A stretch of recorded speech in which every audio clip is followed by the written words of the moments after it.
La brise d'automne soufflait à travers les collines de la Toscane, portant l'odeur des raisins mûrs et le murmure des oliviers. La Villa del Sol, un manoir du XVIIIe siècle avec des murs en pierre dorée par le soleil ouest, s'est levé sur les vignobles comme un rêve oublié dans le temps. C'est là qu'Isabella Moretti, héritière de la cave familiale traditionnelle, a passé ses après-midi entre les bouteilles de Chianti et les livres de poésie, fuyant le poids des attentes. Jusqu'à l'arrivée d'une lettre, écrite sur du papier en lin, avec un seau de cire rouge. Chère signorina Moretti, votre présence est demandée pour une évaluation de la collection d'art familial. Sincèrement, Eleanor Whitmore. Isabella n'avait jamais entendu parler d'Eleanor Whitmore.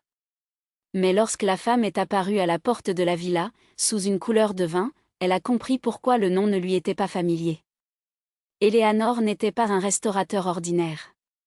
Avec ses cheveux rouges dans un chignon bâclé, des lunettes minces et une robe en lin qui flottait comme si elle faisait partie du paysage, elle ressemblait plus à un personnage d'une image de la Renaissance qu'à un professionnel de Londres. Et ses yeux verts comme une mousse humide, avec des taches d'or qui scintillaient lorsque la lumière les a frappés à Isabella avec une intensité qui la faisait oublier un instant comment respirer. « Vous êtes plus jolie que dans les photos des journaux », a déclaré Eleanor, sans cérémonie, tout en tendant sa main. Isabella a hésité avant d'accepter sa pression, surprise par la franchise. « Je ne lis généralement pas ce qu'ils écrivent sur moi », répondit-il sèchement.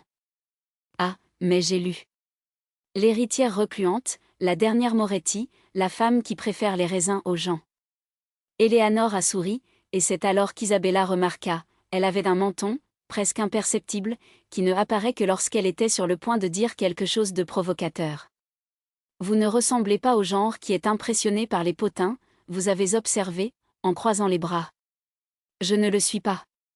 Mais je suis impressionné par les gens qui leur échappent. Le dîner ce soir-là a été servi sur le porche sous une canopée de glycinia. Isabella a choisi un Barolo de 1985, et Eleanor, sans demander la permission, servit d'un verre plein au bord. « N'as-tu pas peur de tacher la robe ?» a demandé Isabella, indiquant la tasse avec un geste. Eleanor a ri, un son riche et chaud, et a apporté le vin à ses lèvres. « La vie est très courte pour les robes impeccables, Isabella. Et pour les mauvais vins. » La façon dont elle a dit que son nom, Isabella, sa langue se brossant légèrement dans le S, fit un frisson à la colonne vertébrale. Dans les jours suivants, Eleanor a travaillé sur la restauration d'une fresque cachée derrière un mur du hall principal, alors qu'Isabella semblait ne pas l'observer. Mais il était impossible d'ignorer la façon dont les doigts anglais glissaient sur les anciens coups de pinceau, comme s'ils caressaient l'histoire elle-même. Un après-midi, Isabella la trouva assis par terre, entourée de peaux de pigments, avec les manches de sa robe roulées sur ses coudes. « Vous ressemblez à un enfant jouant dans la boue », a-t-il commenté, appuyé sur la porte. Eleanor leva les yeux, souriant. « Et vous ressemblez à une princesse trop ennuyée pour vous salir les mains. » Isabella était assise à côté d'elle, de façon inattendue. « Apprenez-moi. » C'est comme ça que ça a commencé. Eleanor lui a montré comment mélanger ocre avec du blanc pour créer l'ombre parfaite, comment un bleu à l'étranger pouvait faire pleurer un ciel. Isabella, à son tour, lui a appris à distinguer le bouquet d'un Sangiovese juste par l'odeur, pour ressentir le poids d'une bouteille qui a vieilli des décennies dans la cave à vin. Ils ont ri, ont soutenu, ont été provoqués. Une nuit, après un dîner arrosé avec plus de vin qu'il ne le devrait, Eleanor a avoué « Je ne suis pas venue uniquement pour l'art, Isabella. Je suis venue parce que j'ai entendu dire que vous étiez la seule personne au monde qui croyait toujours aux choses éternelles. Et je voulais voir si c'était vrai. » Isabella sentit son cœur battre plus vite. « Et est-ce » demanda-t-il doucement.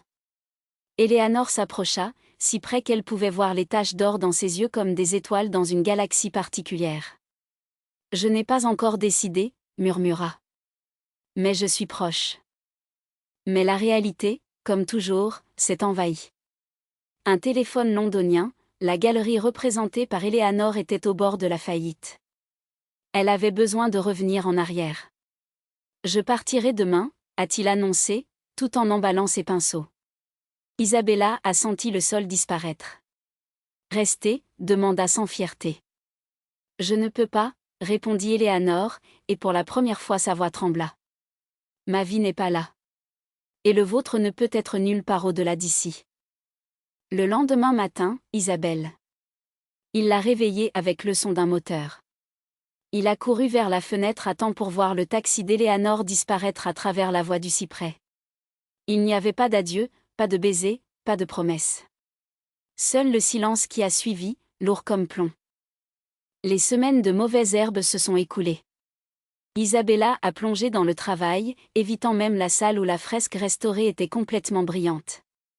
Jusqu'à l'arrivée d'une enveloppe, cette fois sans sceau, seulement avec son nom manuscrit. À l'intérieur, une feuille de papier jaunâtre et la clé d'une maison à Portofino. Car quand vous décidez que certaines choses valent le désordre. Elle n'a pas hésité. Il a pris les clés de la voiture, a jeté une valise sur le siège arrière et a conduit les routes sinueuses de la côte italienne, le vent frappant son visage, son cœur frappant le rythme de la possibilité. À son arrivée, la maison était petite, blanche, avec des bougainvilles baisant les murs. Éléanore était sur le porche, pieds nus, une robe claire rinçant dans le vent. « Vous avez pris, dit, comme si c'était la chose la plus naturelle au monde. » Isabella sourit. « Cela valait la peine de vous faire attendre. » Et c'est là, entre la mer et le ciel, qu'ils ont compris, certaines choses, en fait, étaient éternelles. Non pas parce qu'ils sont parfaits, mais parce qu'ils ont choisi d'être, malgré tout. Le soleil commençait à dire quand Isabella a grimpé les marches en pierre du balcon, la valise toujours sur l'épaule, des doigts légèrement tremblants. Éléanore ne s'est pas déplacée de l'endroit où il était, s'appuyant contre la balustrade, regardant l'horizon comme si le temps n'était pas passé. L'odeur de sel et de lavande se mélange dans les airs, et le son des vagues qui se brisent dans les rochers en dessous était un murmure constant, comme si la nature elle-même chuchotait des secrets qu'il pouvait ne comprendre. « Vous n'avez rien changé », a déclaré Isabella, la voix la plus basse qu'elle ne le voulait. Les années semblaient avoir glissé par Éléanore comme l'eau sur la pierre, ne laissant que des traces de ce qui avait déjà été rugueux, polissant ce qui avait toujours été essentiel. Éléanore se tourna alors, et le sourire qui se formait sur ses lèvres était lent, comme si elle savourait chaque seconde de cette réunion. « Mensonge. Vous avez changé. Vos yeux n'ont plus peur. » Isabella a avalé dur. Ce n'était pas une accusation, mais une constatation, et cela la faisait se sentir nue d'une manière que même le vent frais de la côte pouvait expliquer. Elle laissa tomber sa valise sur le sol, ses doigts à la recherche du papier jaunâtre dans sa poche. La lettre qui n'a jamais eu le courage d'envoyer, les mots que vous n'avez jamais eu le courage de dire. J'aurais dû revenir auparavant, admis, en regardant ses propres mains. Mais je ne savais pas si tu es encore, si je suis encore. Si vous en valiez toujours la peine ? Éléanore a ajouté, croisant ses bras sur sa poitrine. Elle s'approcha lentement, comme si elle craignait qu'Isabella disparaisse si elle se déplaçait trop vite. Toujours merci. Même quand vous pensiez que non. Le silence qui a suivi a été rempli par le coin des cigales et les bougainvilles bruissantes, leurs pétales violets tombant comme des confettis sur leurs épaules. Isabella sentit la chaleur du corps d'Éléanore avant même qu'elle ne la touche, et quand ses doigts lui ont brossé le bras, c'était comme un choc électrique, un souvenir de tout ce qu'ils avaient été et de ce qu'ils pouvaient encore être. « Et maintenant ?» demanda Isabella, lève enfin les yeux. « Que faisons-nous maintenant ?» Éléanore a souri, et cette fois il y a eu une ombre de méfait dans ce geste, quelque chose qu'Isabella a reconnu immédiatement, était la même femme qui, des années plus tôt, l'avait mis au défi de sauter d'une falaise juste pour sentir le vent dans ses cheveux. Le même qui l'avait embrassée pour la première fois sous une pluie soudaine, riant comme si le monde ne pouvait pas les toucher. Nous vivons, répondons, aussi simple aussi. Pas d'excuses, pas de crainte. Seulement nous deux et cette mère stupide qui n'arrête jamais de parler. Isabella a ri, un rire qui est sorti sans filtre, authentique. Elle a regardé la petite maison, aux fenêtres ouvertes qui lui permettent de voir un intérieur accueillant, avec des livres empilés et une bouteille de vin déjà respirée sur la table. Il semble que vous aviez tout prévu. Bien sûr, il avait, murmura Éléanore, la tirant doucement vers l'intérieur. Il ne s'agissait pas de planifier, Bella. Il s'agissait de croire que vous reviendriez. Et quand leurs lèvres se sont rencontrées, ce n'était pas comme une réunion, mais comme un début. Le goût du vin et du sel, la chaleur de la peau contre la peau, le bruit étouffé d'un rire quand Éléanore la poussait contre le mur, ses mains explorant comme si c'était la première fois. C'étaient des années de silence, de lettres peu claires, de nuits où le vide pesait plus que n'importe quel mot. Mais là, nac. Le moment, rien de tout cela n'a d'importance. Puis, lorsque le soleil s'était déjà caché et que les étoiles ont commencé à cligner des yeux sur la mer, ils se sont assis sur le porche, partageant le même verre de vin, leurs pieds nus tremblant sur le bois de Gaster pour le temps. « Pensez-vous que nous pouvons » demanda Isabella, après un long silence. « Ne pas gâcher à nouveau, je veux dire. » Éléanore a pris une gorgée, réfléchit. « Je pense que nous avons déjà tout ruiné une fois. Maintenant, c'est juste une question de le réparer. Un jour à la fois. » Isabella hocha la tête, regardant ses propres mains, désormais entrelacées avec celles d'Éléanore. C'était étrange comme quelque chose de si simple, du penchant, je pouvais ressembler à une promesse. Celle qu'elle n'avait plus peur de faire. « Et si nous commençons demain » a-t-il suggéré, se tournant pour lui faire face. Pas de hâte, pas d'attente. Seulement, nous. Éléanore sourit, et cette fois, il n'y avait aucun doute dans ses yeux. Demain a l'air parfait. Le lendemain matin, il est arrivé enveloppé dans une brume lisse qui était enroulée entre les colonnes du manoir comme un voile timide. Isabella s'est réveillée avant le lever du soleil, le corps encore chaud du sommeil, mais l'esprit déjà excité par une douce anxiété, le genre qui fait battre le cœur un peu plus vite en pensant à ce qui va de l'avant.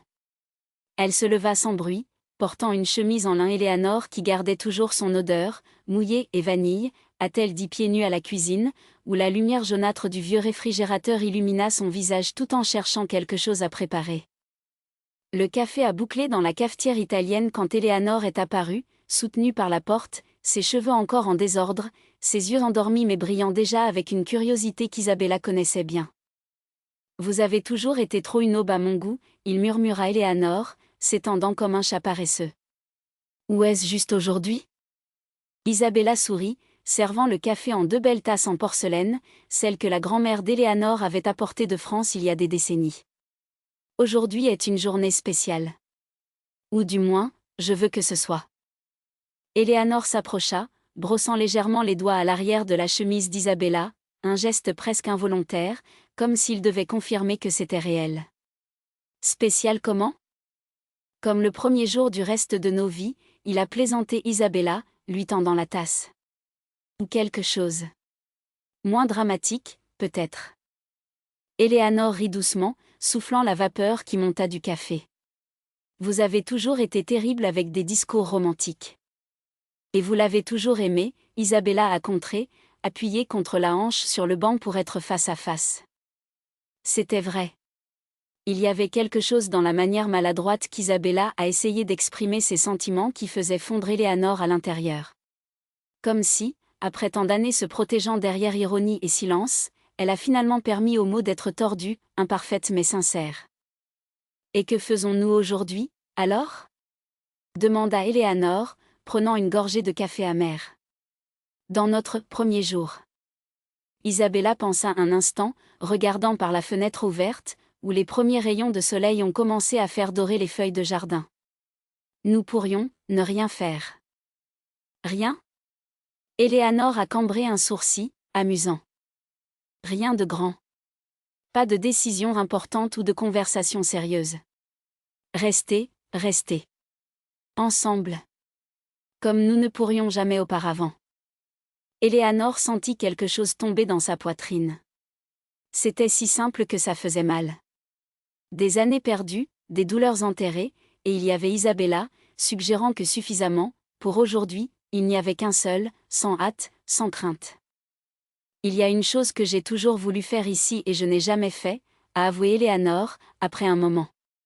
Montrer le lac le matin. Lorsque l'eau est encore silencieuse et ressemble à un miroir.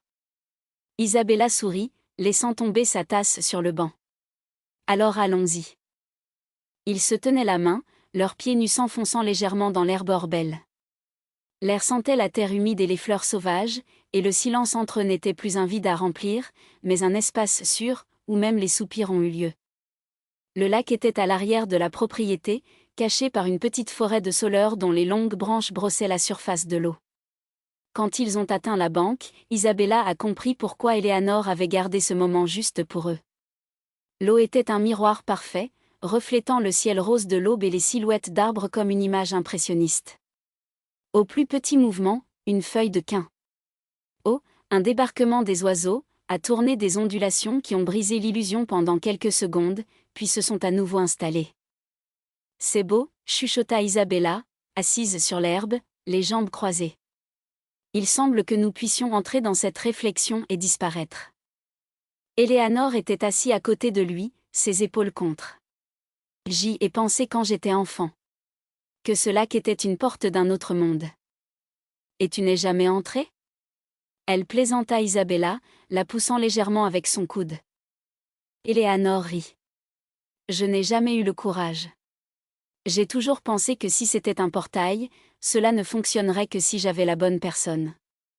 Isabella se tourna pour lui faire face, et le soleil levant à peine ses visages d'or. Je pense que nous devrions tester cette théorie. Avant que Eleanor ne puisse répondre, Isabella lui tenait la main et, avec une douceur douce, la tira plus près jusqu'à ce que ses lèvres se rencontrent. Ce n'était pas un baiser urgent ou désespéré mais lent, comme s'ils apprenaient à nouveau la forme les uns des autres. Quand ils s'éloignèrent, Eleanor avait des yeux brillants et Isabella, son cœur si plein qu'il semblait déborder. Peut-être que le lac n'est pas un portail, murmura-t-il Eleanor, passant son pouce à travers la lèvre inférieure d'Isabella. Mais je pense que nous venons de trouver notre autre monde. Isabella sourit, soutenant son front. Mieux encore, nous n'avons pas à aller nulle part pour y rester. Le vent du matin a secoué les feuilles des arbres autour du lac, comme si la même nature approuvait ce moment. Eleanor prit une profonde inspiration, sentant la terre humide et le doux parfum d'Isabella, un mélange de vanille et quelque chose d'inconsistance. Il était étrange de voir comment, après tant d'années, il pouvait encore être surpris par la proximité de l'autre. Comme si chaque touche découvrait une nouvelle couche de quelque chose que je savais déjà si bien. Pensez-vous que votre mère sera surprise si nous arrivons ensemble au petit déjeuner ? Demanda Eleanor, jouant avec ses doigts entrelacés avec Isabella. Non pas que cela les empêcherait, mais il y a eu un plaisir enfantin à le provoquer. Isabella rit bas, le son chaud et engageant. Elle prétendra qu'elle ne s'est pas rendue compte, comme toujours. Mais le cuisinier ne manquera pas la chance de me piquer ce sourire malveillant. Il s'arrêta, regardant le reflet des nuages dans l'eau. Pensez-vous que nous devrions lui dire ? À propos de ça. Que. Le mot s'est arrêté parmi eux, léger, mais significatif. Eleanor inclina la tête, considérant. Je ne sais pas. Je pense que pour l'instant, c'est juste le nôtre. En tant que secret, nous gardons sous l'oreiller. Isabella sourit, mais il y avait une ombre d'inquiétude dans ses yeux. Ne pensez-vous pas qu'elle mérite de savoir ? Après tout ce qui s'est passé. Eleanor soupira, serrant légèrement la main de l'autre. Ce n'est pas qu'elle ne le mérite pas. C'est juste ça, il hésita, à la recherche des mots. Nous avons passé si longtemps à nous cacher, même involontairement. D'abord à cause de votre père, puis à cause de la société, des regards, des commentaires. Maintenant, enfin, nous pouvons respirer. Je ne veux rien le gâter. Isabella hocha la tête, compréhensive. Il savait mieux que quiconque le poids de ces années de silence, les lettres cachées, les réunions volées dans les couloirs du manoir alors qu'ils étaient encore trop jeunes pour comprendre ce qu'ils ressentaient, mais assez vieux pour savoir que c'était dangereux. Vous avez raison, a-t-il convenu, passant le pouce sur le dos de la main d'Eleanor. Mais promettez-vous de m'avertir lorsque vous êtes prêt ? Parce que je ne veux plus rien cacher. Pas qui nous aimons. Eleanor sentit son cœur se resserrer. Il était tellement typique d'Isabella, même après tout, il a toujours mis les autres avant elle.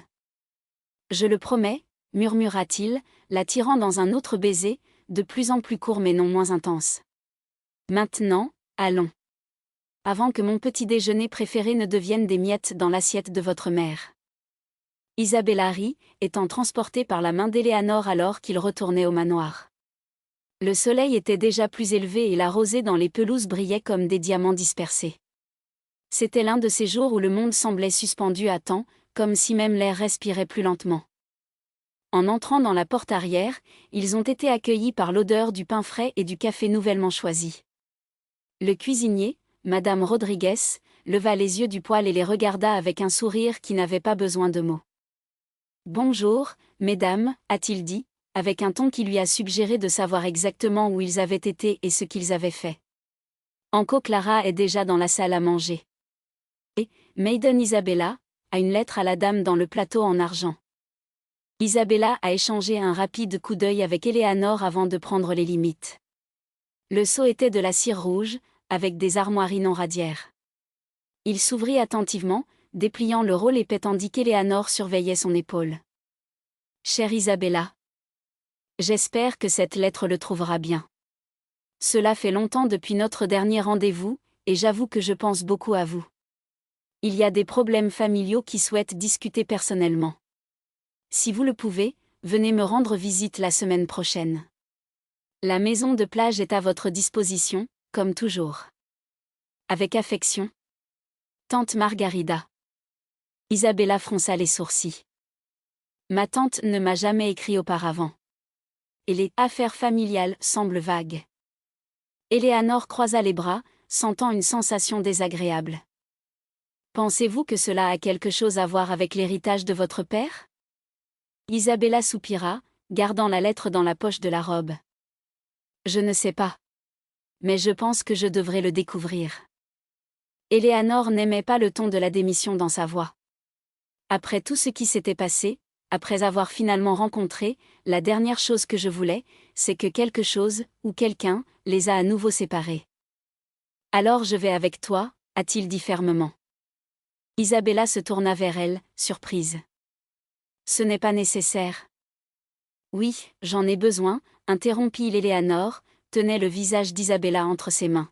« Tu n'auras rien seule. Pas après si longtemps. » Les yeux d'Isabella brillaient, et pendant un moment Eleanor avait peur de pleurer. Mais au lieu de cela, Isabella hocha la tête, soutenant à nouveau son front, comme si elle cherchait de la force dans ce simple geste. « D'accord, » murmura-t-il. « Ensemble, alors. » Et pour la première fois depuis longtemps, Eleanor a estimé que peu importe ce qu'ils pouvaient faire face. Parce que, après tout, ils avaient survécu bien pire. Et maintenant, ils avaient quelque chose qu'ils n'avaient jamais eu auparavant, le temps. Et les uns les autres, sans craindre, pas de secret. Du moins, pas beaucoup.